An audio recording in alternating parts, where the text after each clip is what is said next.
Assalamualaikum warahmatullahi wabarakatuh. Selamat bertemu kembali di dalam mata kuliah Pemikiran Politik Islam. Pada pertemuan kali ini, saya Muhammad Zahrul Anam ingin menjelaskan kepada Anda tentang hubungan antara agama dan negara.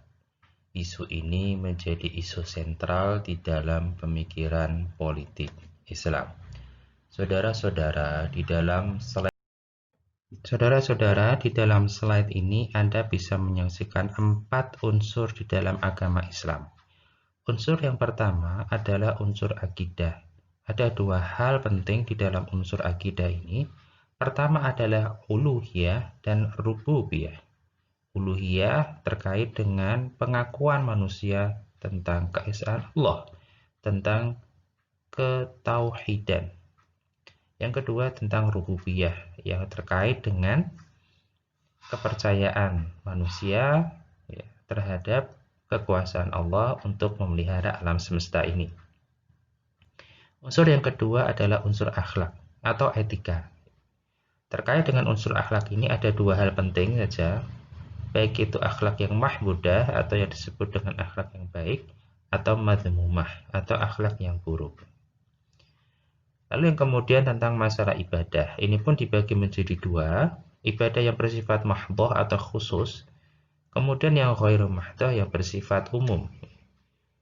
Lalu kemudian hal terakhir adalah muamalah.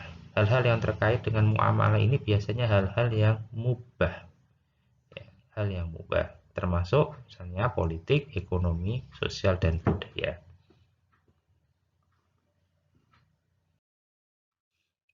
Oleh karena itu, saudara-saudara, jika kita ingin mengaitkan keempat unsur tersebut, maka muamalah itu berada di tengah, yang dia memiliki keterkaitan dengan persoalan akidah, memiliki keterkaitan dengan persoalan ibadah, dan memiliki keterkaitan pula dengan persoalan akhlak.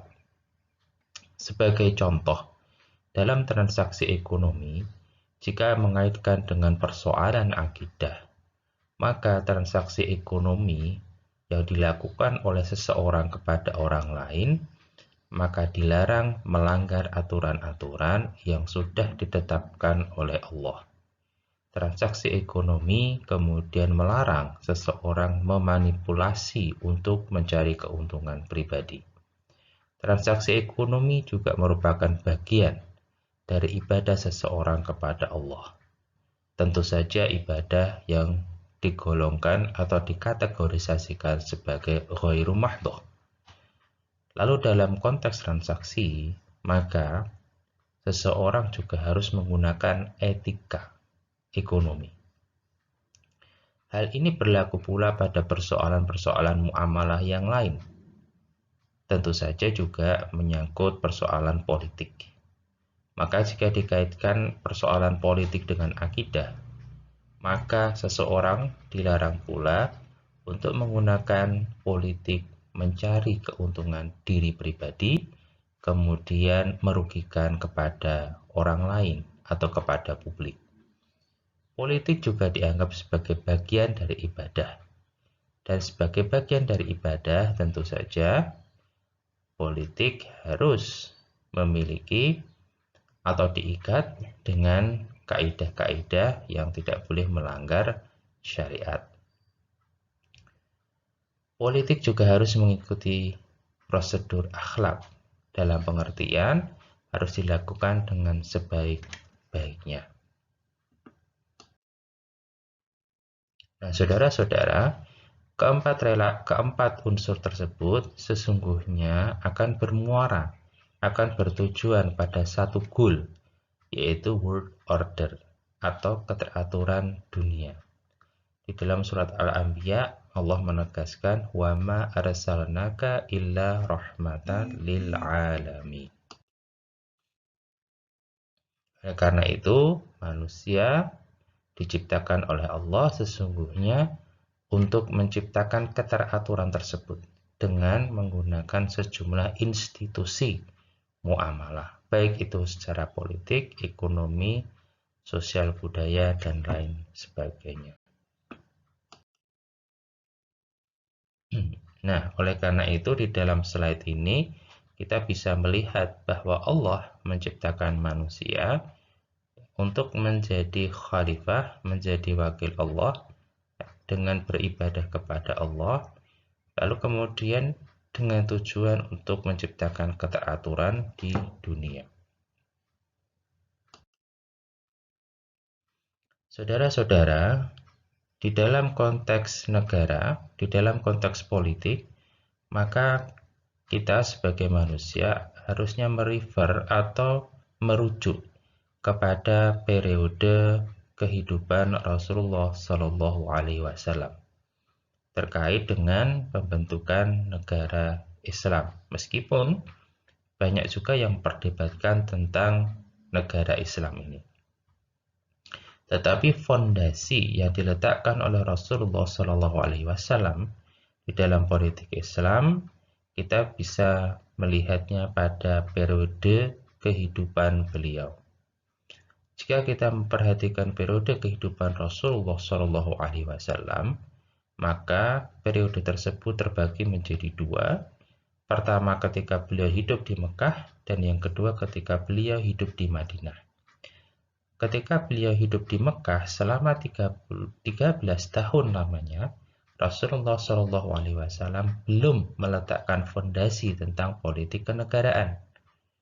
Apa yang difokuskan oleh Rasulullah Shallallahu Alaihi Wasallam ketika itu di Mekah yaitu dalam menguatkan akidah ataupun akhlak.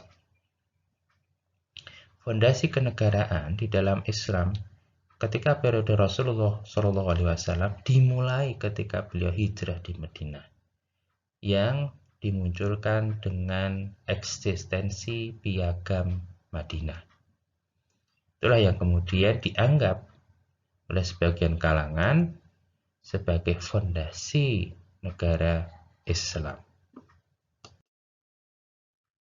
Oleh karena itu di dalam slide ini kita bisa melihat beberapa hal yang disebutkan di dalam Al-Quran terkait dengan persoalan-persoalan yang paling prinsip di dalam politik. Ada syura ataupun konsensus. Anda bisa melihat di dalam surah Asy-Syura 38, keadilan, kebebasan berekspresi, keamanan, kebebasan berbicara, kebebasan beragama, juga tanggung jawab, pertanggungjawaban pemimpin kepada yang dipimpin. Oleh karena itu, di dalam konteks politik dan agama, masing-masing dari unsur tersebut memiliki goal yang sama, yaitu menciptakan order, menciptakan keteraturan. Yang diperdebatkan adalah selama ini, apakah agama harusnya diformalisasikan di dalam institusi politik, atau di dalam konteks yang lain agama menjadi dasar dari negara, ataukah sesungguhnya politik hanya mengambil institusi intisari dari keagamaan, etika agama saja, meskipun formal politiknya berbeda, atau kedua-duanya itu saling melengkapi. Inilah yang kemudian menjadi perdebatan di dalam konteks politik pemikiran Islam dari zaman klasik hingga zaman modern. Saya kira sekian saja perjumpaan kita. Assalamualaikum warahmatullahi wabarakatuh.